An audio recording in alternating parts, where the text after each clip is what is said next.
You are listening to Leaders and Legends, a podcast featuring some of Indiana's most fascinating men and women whose impact has shaped our state, our communities, and us.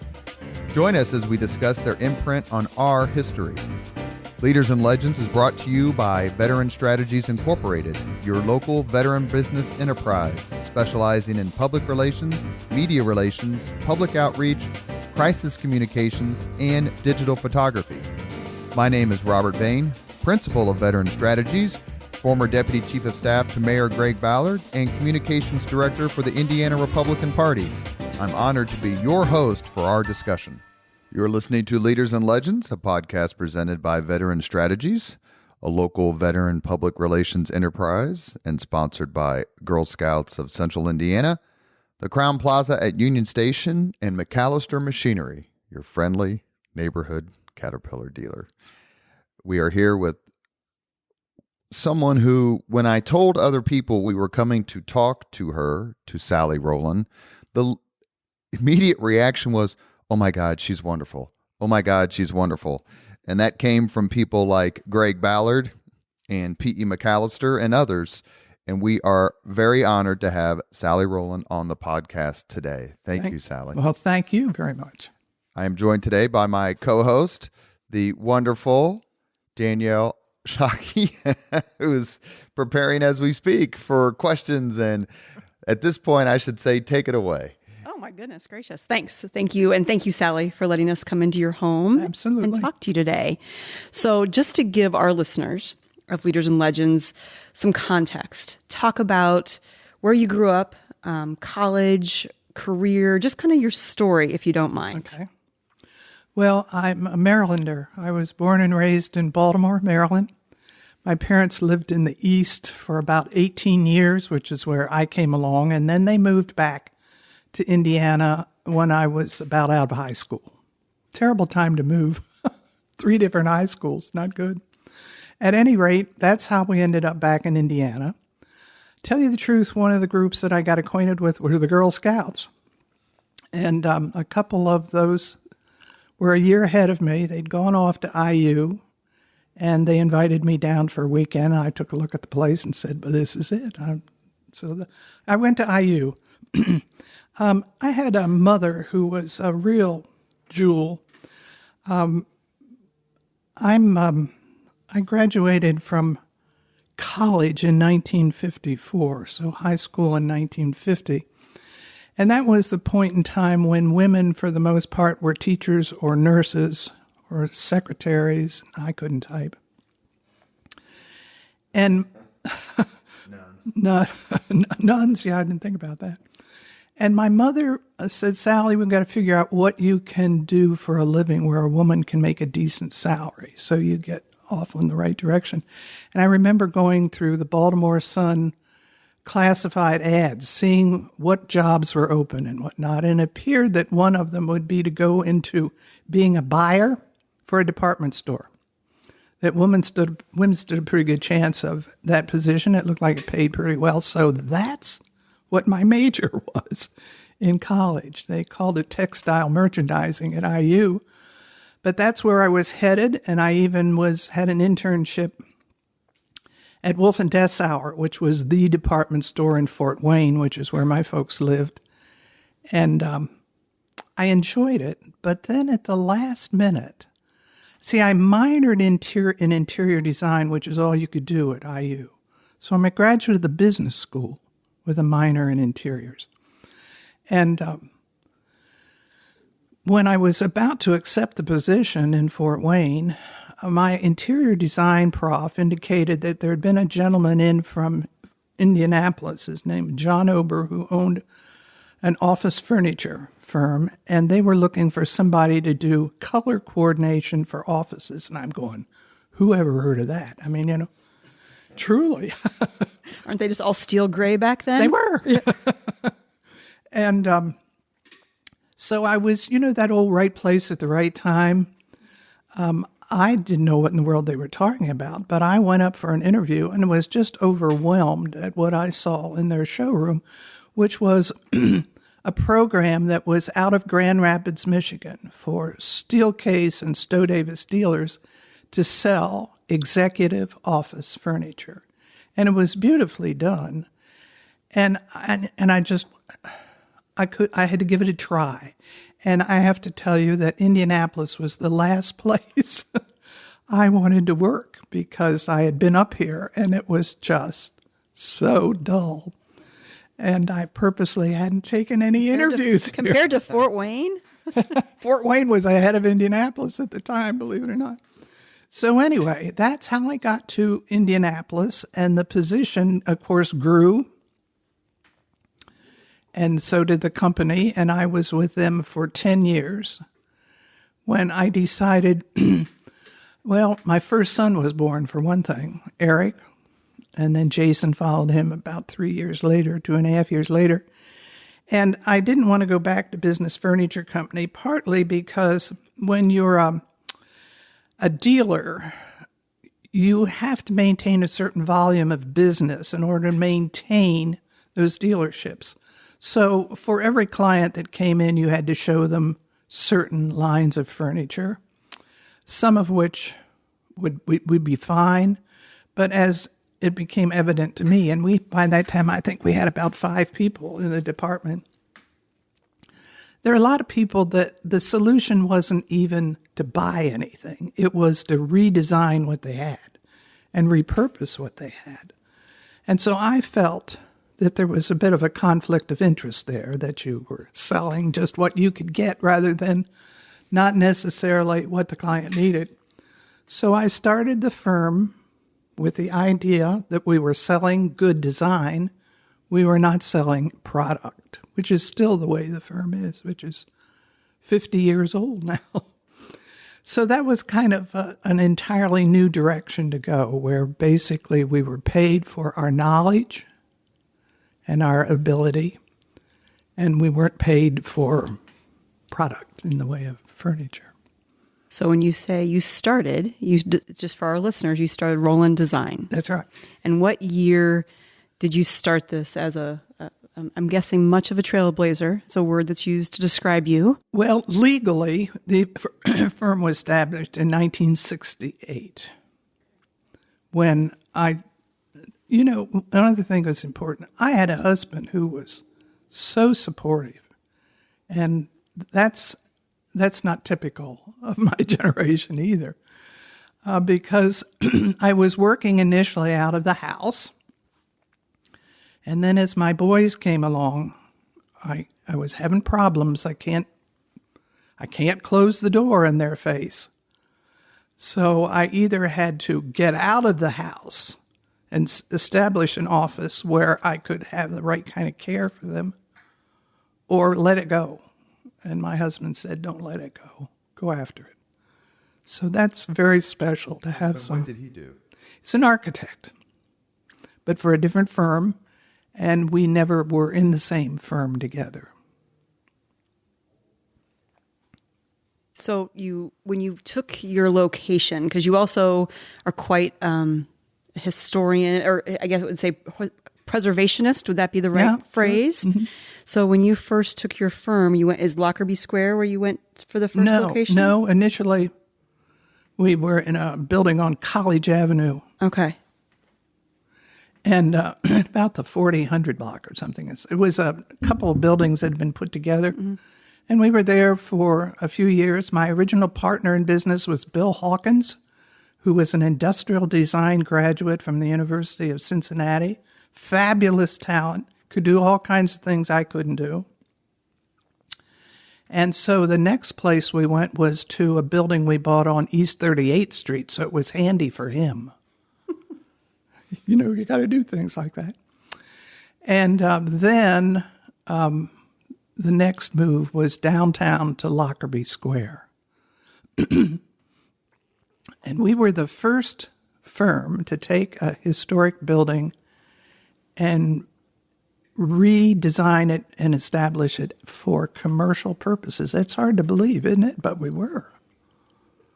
So that was in Lockerbie, and we stayed there until we outgrew it and bought another one in Lockerbie, which we just recently sold, and the company is now over on Capitol, and it's doing very nicely without me.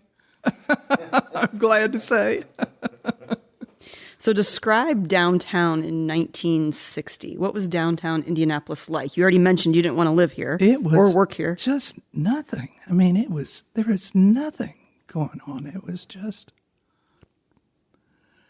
I must say that one of the things that the company that I worked for, which was Business Furniture Company, and that we individually did after that, was to try and make the town better. So one of the things that Business Furniture Company did, which was a wonderful event, was they collaborated with what was Heron Art Museum there. It's now Heron High School, but it was an art museum then, to bring Frank Lloyd Wright to town. Now, Frank Lloyd Wright had recently designed the Johnson Wax building. And Steelcase, which was one of the dealers that Business Furniture Company represented, built the furniture for that. And of course, it was bizarre furniture. You know, he had three legs on the chairs. They were all casters. People kept falling out of them. And his remark was, if they fall out of them often enough, they'll figure out how to stay. The typical Frank Lloyd Wright. So it was a real thrill to get to hear him speak and bring him to town, and that was a big deal. But, you know, the only way in from the airport was on West Washington Street. So you can just imagine how thrilled he was with what he saw. But they were taking him around. At that point in time, the World War Memorial still had the two churches on the corner. The Baptist church was one, Second Pres was on the other. And they explained to Mr. Wright that those two churches would be removed, whereupon he said, keep the churches and remove the memorial. You know, just the kind of thing that you expect him to say. But at any rate, he was very cordial. He had a sparkle in his eye. You know, he was expected to behave, I think, at that point, a certain way. But frankly, it was very shortly before his death. And he spoke extemporaneously before the group at Heron, and then came for a reception at Business Furniture Company. We had his furniture and his fabrics and everything there. Yeah. So that was maybe an example of an effort to do something for Indianapolis.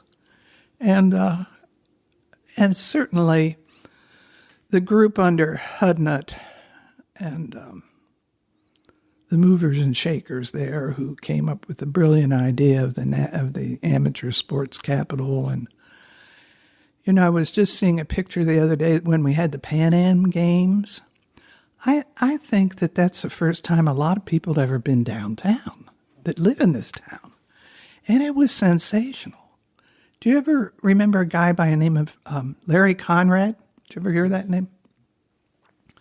Larry Conrad helped to put a lot of that on. He was just full of ideas. The guy was just marvelous, and he died too young. But he was very much in charge with that. When he said, we're going to let white doves go off, we go, yeah, Larry, sure. We've had a lot of folks. Bill Benner was a podcast guest. Mark Miles has been a podcast guest, and they have both mentioned the Pan Am Games as a watershed event. Like, it kind of gets lost because of the Colts or the Pacers or the Domes or the Super Bowl or whatever, but Ted Boehm's going to come on the podcast. Good. Who was CEO of the Pan Am Games, and that's really what I want to talk to him about. Yeah. That people don't realize that showcased Indianapolis to the world for the first time that didn't involve the 500. That's right. That's right. Yeah, it was sensational. It was fun to be a part of it. And honestly, I think people began to think maybe there was something to this town. You know, they were proud of what was going on. You mentioned the Hudnut folks, and then let's maybe go back in administration. And Richard Lugar had some phenomenal talent working for him when he was mayor, and then obviously was built upon by subsequent mayors. But was there a sense in 1967, Lugar wins his first term, and obviously not immediately, but shortly thereafter, he becomes mayor that, okay, things are going to change, or they are changing. Do you remember that time? Not as well as I should, probably. Obviously, the Unigov thing, which he put in place, was huge and made a big difference. We went from in size from 20-something to 12 or 15. Top 10 or yeah, it was just kind of crazy. Well, there's no question, but Senator Lugar, who I got to know a little bit, was all good for every position he ever had, and much missed. Yeah. Do you remember first meeting people like, and these folks have come on the podcast too, Jim Morris and Dave Frick and Mitch Daniels and Joe Slash and others who followed, John Krause, others who have followed in that 25th floor and become, either you knew them before or become friends, or you could see the talent that was up in the mayor's office that helped transform the city? Well, I've been fortunate to know them all and to work with them at one point in time. And certainly Jim Morris is one that I've admired forever. And he had an awful lot to do with getting this thing. Well, I think he had an awful lot to do with the NCAA headquarters coming to town. So there's no question but what. And David Frick, I listened to your podcast with David Frick, and it really brought tears to my eyes because he told the honest-to-gosh story of the stadium and why and how the whole thing came. And you hear mixed things, but what an important role that was, let alone what else he did. You know, I can remember that another thing that Dave Frick did that helped me. I was president of the Indianapolis Historic Preservation Commission for a number of years, which is the governmental commission that can designate historic districts and historic edifices, and which is responsible for naming most all the historic districts. When I was on there, the only one was Lockerbie, and so we had a number that came after. And one of the things that was happening was that they were starting to buy up all the buildings in order to tear them down on Ohio Street, and because Bank One wanted to build a new tower, okay? And one of the buildings was the Kittle building, which was a cast iron facade building, and it was on Pennsylvania Street, and it was about the last cast iron facade building in town.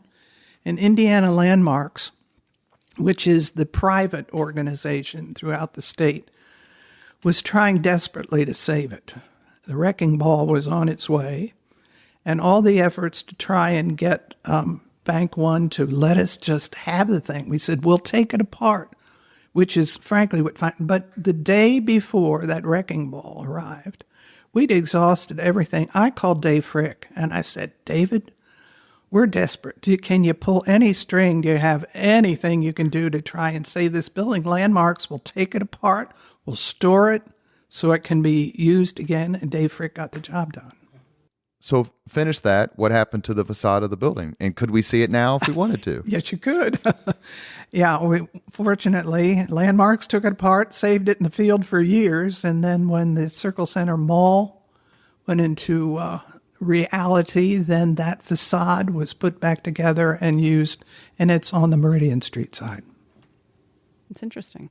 So you mentioned, or I should say Robert mentioned, quite a few gentlemen at the time who were working hard to make our city what it is today. Yourself, who were some other women at the time who you would say also helped shape the city? Well, of course, I think everybody has respect for Judge Barker, Sarah Enns Barker. Yvonne Shaheen, who really had a tough time of it because she went into a business, the electrical contracting business, where no woman had any business being.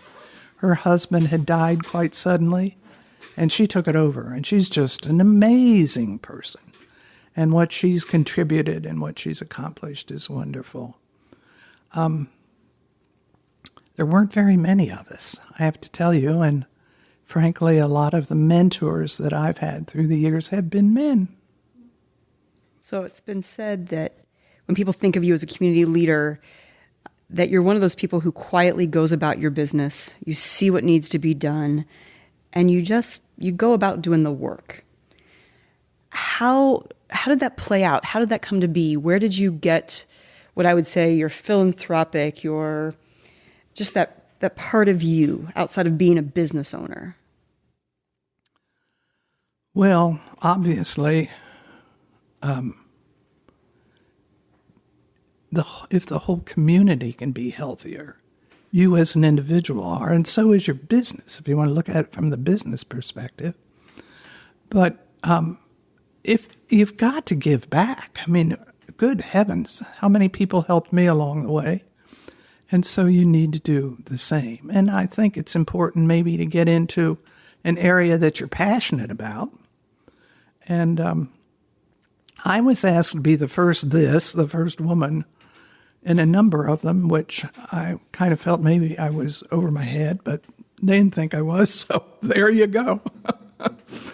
I was the first woman to chair a United Way campaign, and first president of the Economic Club, which, by the way, was where I got to know Dick Lugar quite nicely.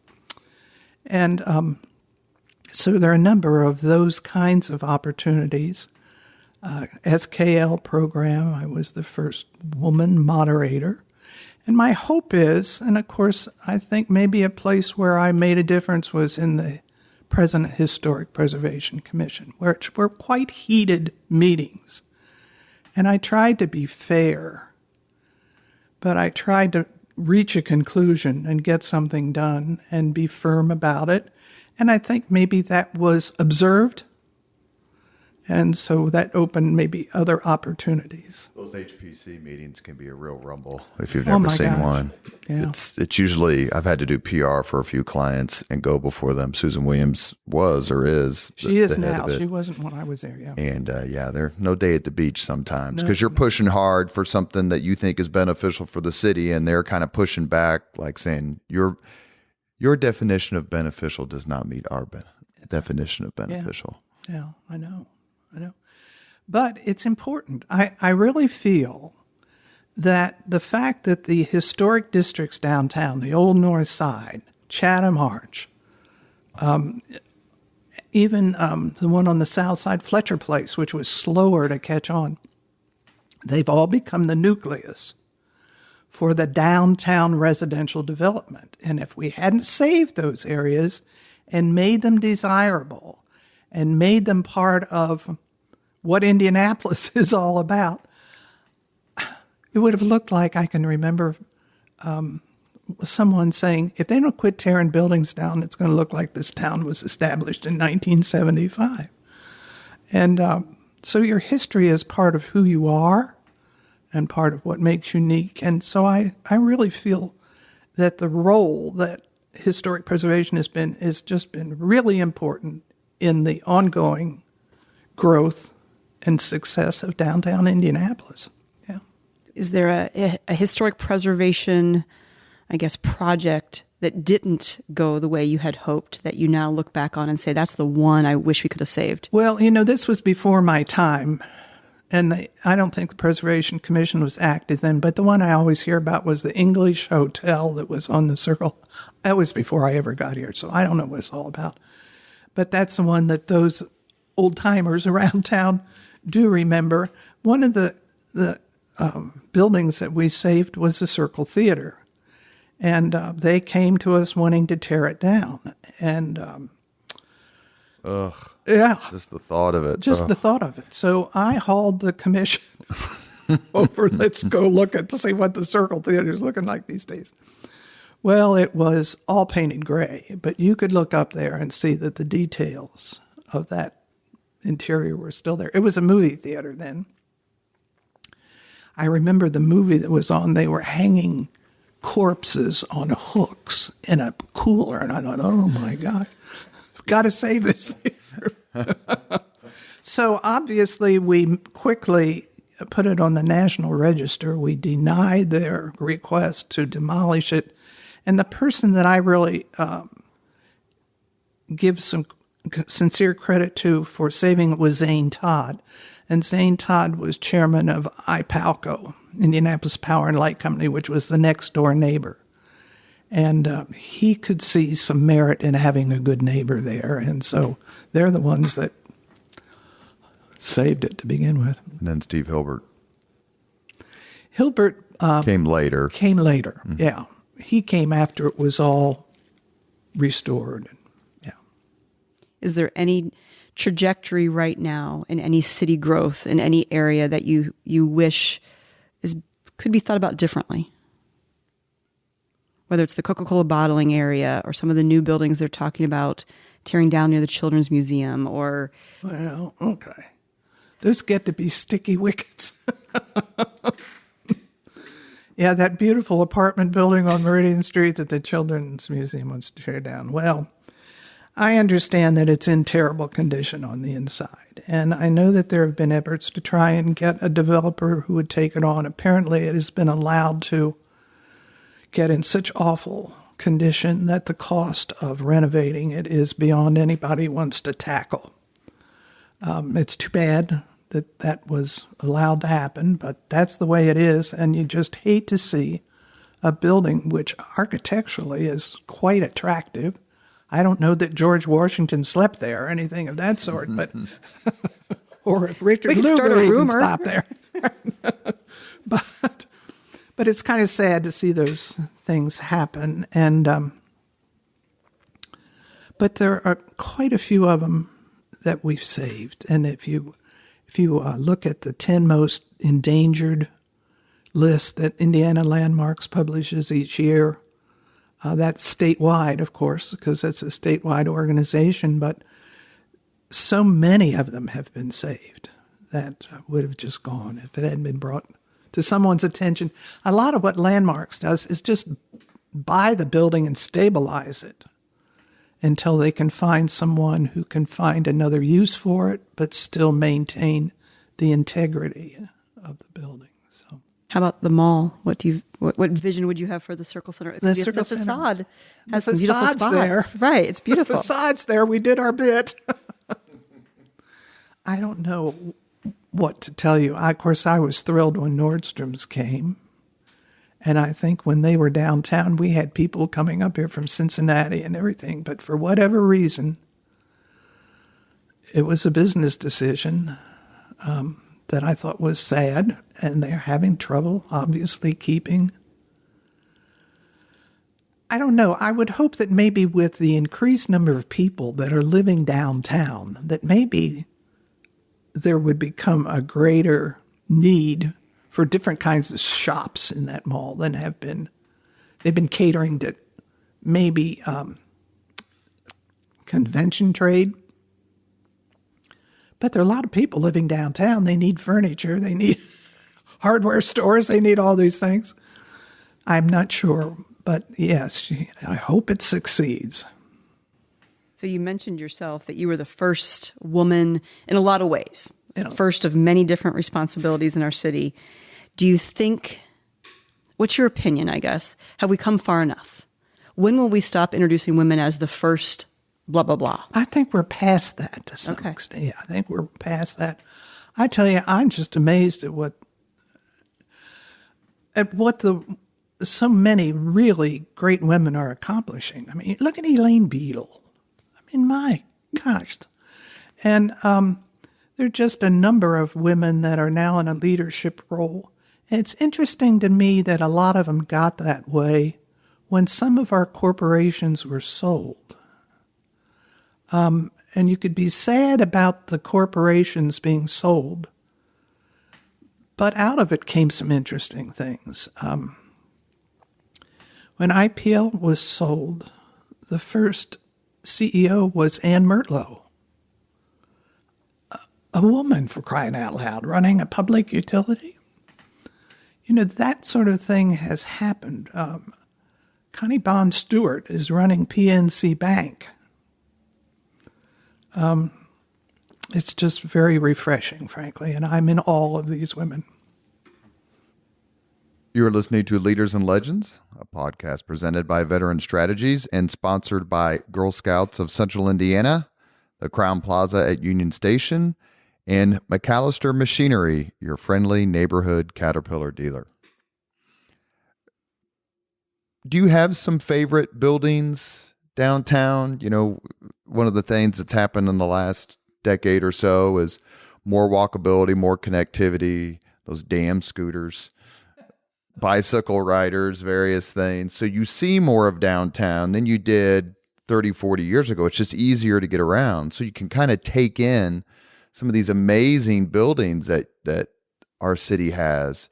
Do you have 3 or 4 that when you drive by or walk by, you look up and go, that stacks up with anything I've ever seen? Well, Christ Cathedral on the Circle. That's just an amazing thing that church is still there. That's certainly IRT, Indiana Repertory Theater buildings, fascinating one. And certainly being kept in good condition as well. I don't know. You got to understand that I'm not all in favor of old buildings. I like new ones too. And so I can appreciate both sides of it. I am a little concerned about a lot of the apartment buildings I see going up downtown now. Just every time you turn the corner, there's another one, and they kind of all look alike, which is a concern from a person interested in design. But it is what it is. Do you have a favorite architectural or design period in history? Something that you can see either on your travels or my kids and I are big fans of the Poe television series, The Mystery, which is all Art Deco. It's set in the 30s. It has all that amazing Art Deco, clothing and furniture and architecture. Yeah.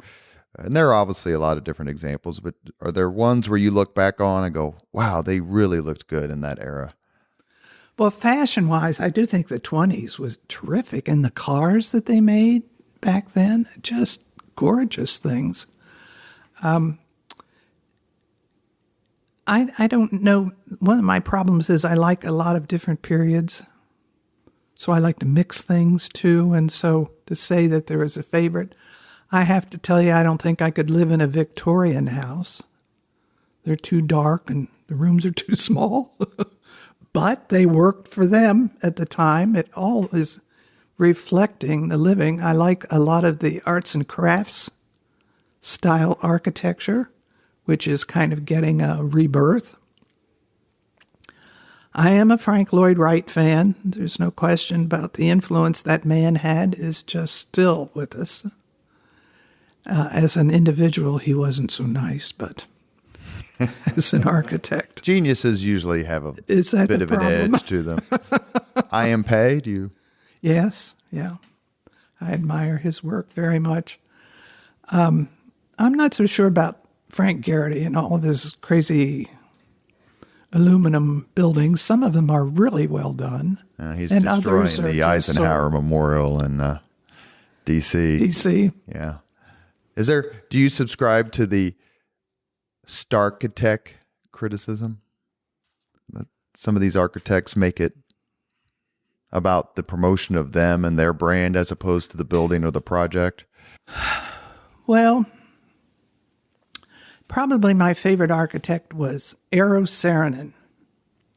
And the thing I liked about him is that you could not tell he'd done the building. He didn't have a look.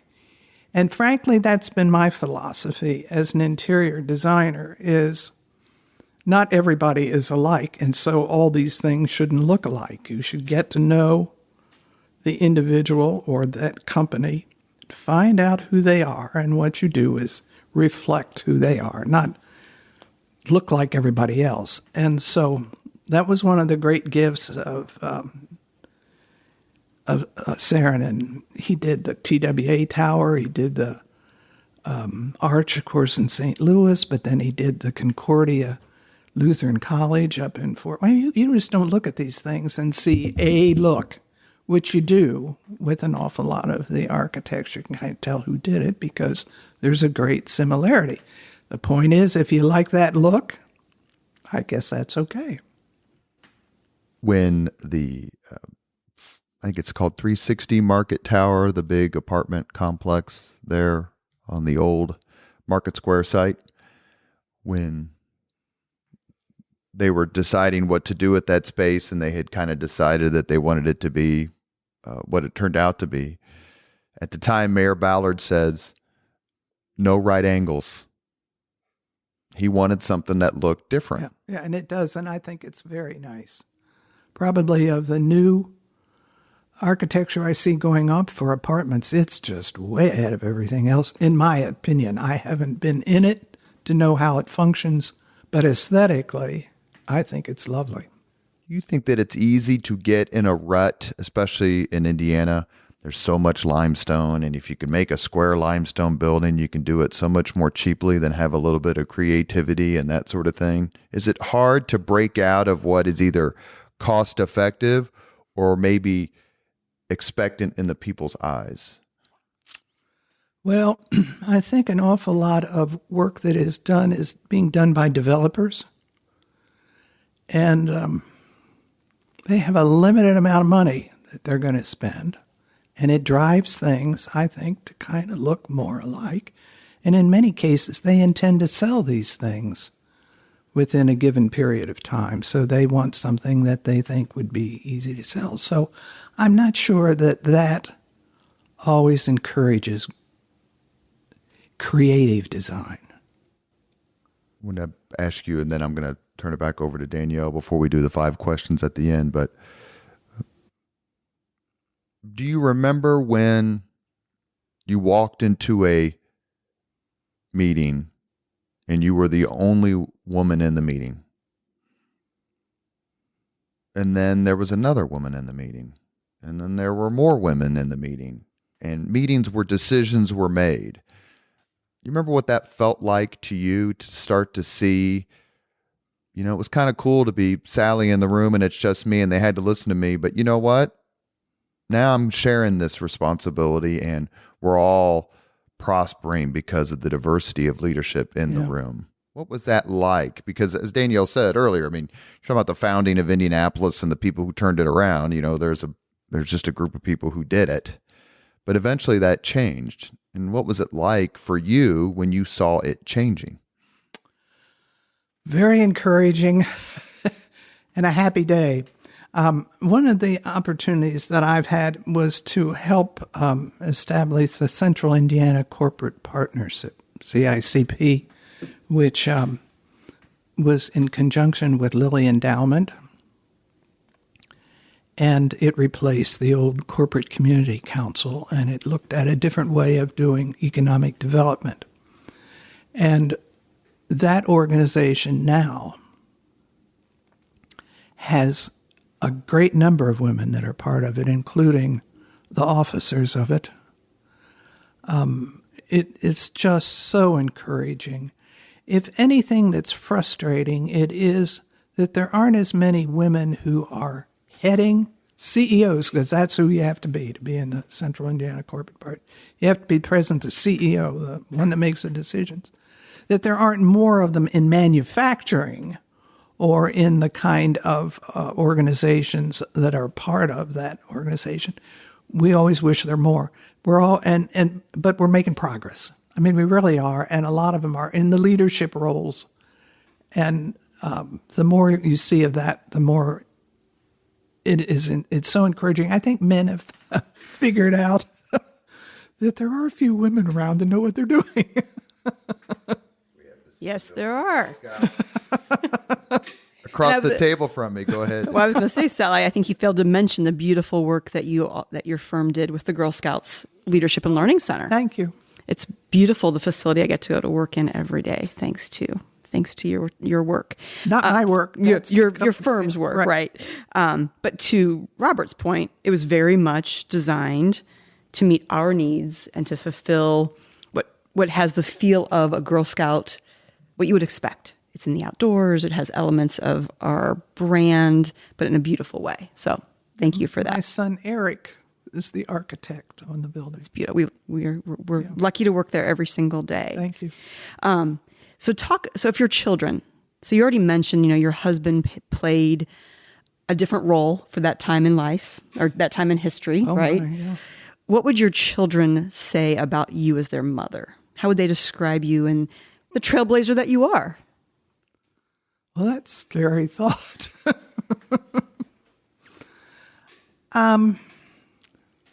I think they respect. And frankly, the thing that's encouraging is they've married women that are very smart.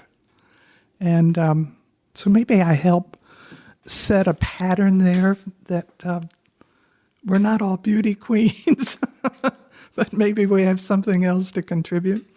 So I'm very proud of my sons and of their wives and their families. I'm a fortunate lady.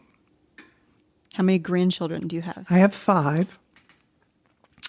And the oldest is at the University of Cincinnati in industrial design. So she may have been picked up a few of these genes along the way, and her work is extraordinary. As a matter of fact, that's a pencil drawing that she did of me. That's amazing. Yeah. So talent is in the gene pool. I do believe maybe some of it's hanging in there. And so now you mentioned Eric. Mm-hmm. So your Rowland Design is still considered a family run, family owned? No, it isn't. I've been out of it for a long time. Eric is one of the partners. There are 5 partners in the firm. It still is a majority women-owned business, but they're doing beautifully. They're busy as can be, and I'm so proud of all of them, and they pretty much carried on the attitude and the tradition that was put in place. My other son, Jason, is a doctor. He's a child and adolescent psychiatrist, and he's making a huge difference in the world, too. So now that you've retired, and you're still spending your time supporting the community, what's your favorite way? What do you like to, how do you spend your energies now? My energies now? Well, I have 3 things I'm working on. One is Indiana Landmarks. We're wanting to publish a new book, kind of a coffee table book, that shows what all landmarks has had a role in and how it's made a difference. So there are pretty much before and after illustrations of things they've done to reconnect us with our heritage, establishing communities, as I've talked about a little bit before. And then, of course, there are the individual buildings. And I don't think they toot their horn like they should, and so this may be a way of doing that. I think people would enjoy it. So that's one thing. Another thing is I've been trying to get a gateway design for my old neighborhood, which is Millersville. That's the town of Millersville. It's over there. And the gateway design is at the exit of 465 North and 56th Street. And right now, when you arrive there, all you see are weeds and trash. And it's like nobody cares. Well, we care.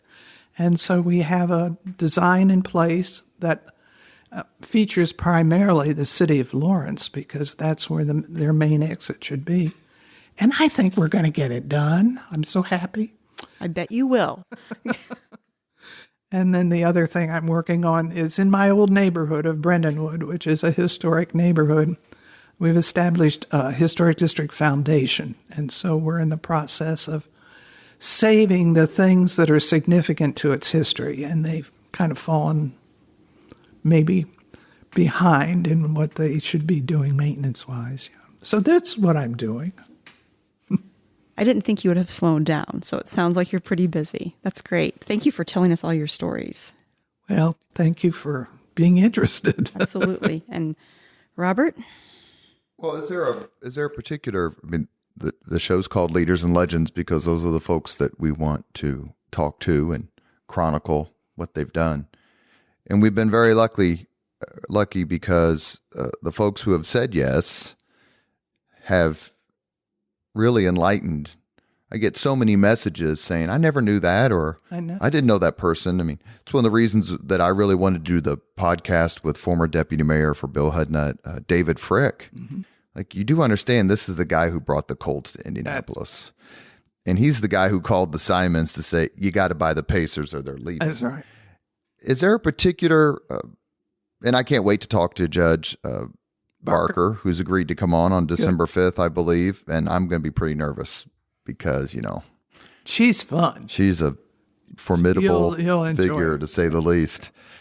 But is there a particular Hoosier leader or legend you have enjoyed interacting with over the years, or particularly admire for a particular reason? Well, I guess it would be Jim Morris. I'm not a close friend, but we've known each other through the years, and I so admire everything that he's done and his manner in doing it.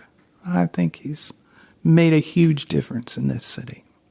We recorded a podcast with former Governor Daniels, and it was posted several weeks ago, and I specifically asked him about Jim Morris, and the governor said that Jim is the most important person in the history of modern Indianapolis not to hold office. It may be true. Yeah. I don't think people understand the kind of behind-the-scenes touch that he has in getting things done. Yeah. Of course, Mitch Daniels is a favorite of mine, too. We shared board membership on IPL, sat next to each other for about 12 years or so, and admire everything Mitch has done. I have a granddaughter at Purdue now, and she's just gun-ho. But Purdue's been a client of mine for over 50 years, too. They were a firm that I started the business with, and they renewed that contract every year for over 50 years. So Purdue is near and dear to me, although I went to IU. They said they overlooked that. Did you ever do any work for IU? Yes, I have. So this is an important historical question. You know what's coming, Spangle? What's coming? Did you design the chair that Bobby Knight threw across the... Sorry. It wasn't even a well-designed chair, was it? I guess it was easy to throw. It was easy to throw, that's right. No, I've had the fortune of doing the president's residence and work in the Kelly School of Business and in the Union Building. A lot of it was back where I'm sure they've redone it now, but yeah. You are listening to Leaders and Legends, a podcast presented by Veteran Strategies and sponsored by Girl Scouts of Central Indiana, the Crown Plaza at Union Station, and McAllister Machinery, your friendly neighborhood Caterpillar dealer. We have come to the 5 questions segment. Nobody told me. Well, we only really told Governor Daniels, and Governor Holcomb. They got him ahead of time, All but right. that's their role, is to.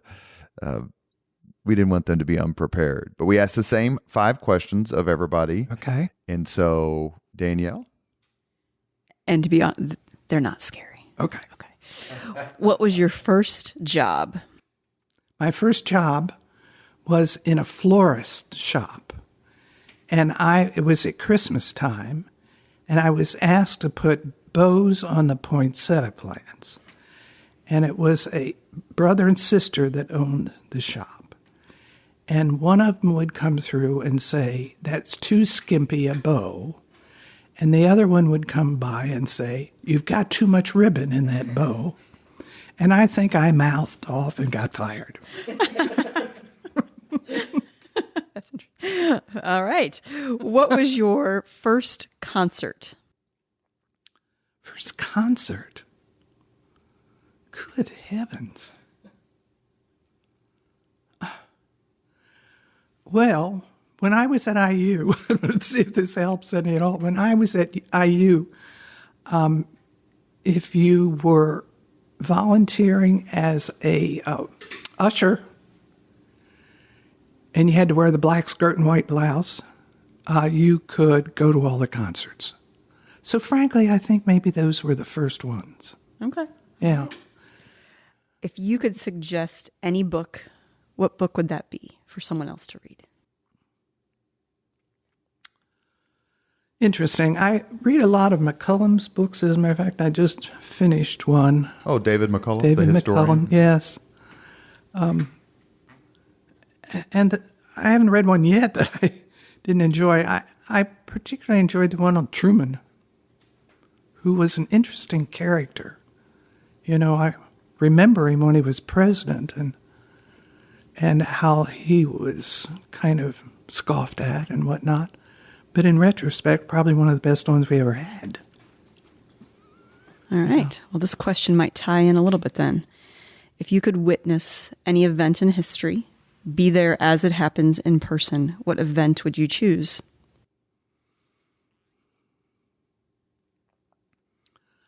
I guess it would have been nice to be there when they finally voted the right for women to vote. Was some handout from the guy from Tennessee, I think, was the last one to vote. And I think his mother sort of set him straight. You'd like to see that happen. I'd like to what see she that might happen. have said to I him. would like to see what she said to him. And that's been a very popular answer. Yeah, and as we're coming up on the 100th anniversary. The 19th. That's right. So if you could have dinner with anyone living today, 2 hours off the record just to talk, who would you choose? Oh, my gosh. Somebody that's living, you have in mind. Okay. Well, I think certainly Jim Morris would be one, and Mitch might be another. And Ballard would be fun to, because he's such an interesting person.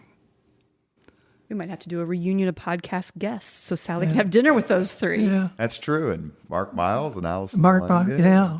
But if you widened your gaze a little bit, anyone in the world living today? Boy, I can think of some I wouldn't want to. They might be fun, those. Don't think you could make it through dinner, or don't think you could keep your dinner? Both. Well, let's see. Widen your who? Oh my gosh. Well, I think maybe Colin Powell might be an interesting person to talk to. He was in an interesting spot at the time. I've always admired him. In the podcast that we did with Sammy Davis, he says he knows him well from their service in Vietnam together. Yeah. Before we wind up, thank you, Danielle, for doing the 5 questions. I want to ask you about one other thing, and then we'll end the podcast. What were your thoughts as you watched Notre Dame burn? Oh my gosh. Well, horrified, I'm sure, like everyone was. It seemed like it took them so long to get people there to help put the fire out. At least, I'm just watching it on television, so that's how much you know. It looked to me like it wasn't going to be as bad as everybody thought it was. It looked to me like the roof was what really went, but that the stone structure was pretty much going to stay in place. I don't know if you've seen any of the suggestions of what to do with it. Some of them are just ridiculous. I think they probably ought to put it back the way it was, but do it with better materials that would not be subject. I believe I read that one of the reasons that the fire was so hard to put out was because of the architectural design of the building itself hundreds of years ago to keep water away from flooding inside the church. So when they had to spray all that water on it, these medievalists got it right. Yeah, that's right. They probably did. But I'm sure there's a better way to do it now. It's a magnificent structure, and what a tragedy it would be to lose something like that. But I think they lucked out. Yeah. It could have been worse, for sure. It could have been much worse. As awful as it is. Yeah.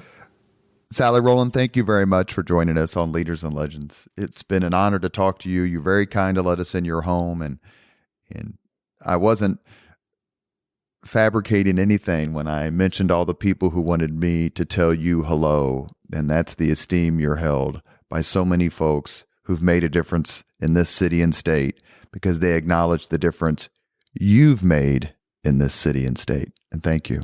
Well, thank you. I'm humbled to be included in the group. I really am. Thank you very much. Thank you very much for listening to Leaders and Legends, brought to you by Veteran Strategies Incorporated.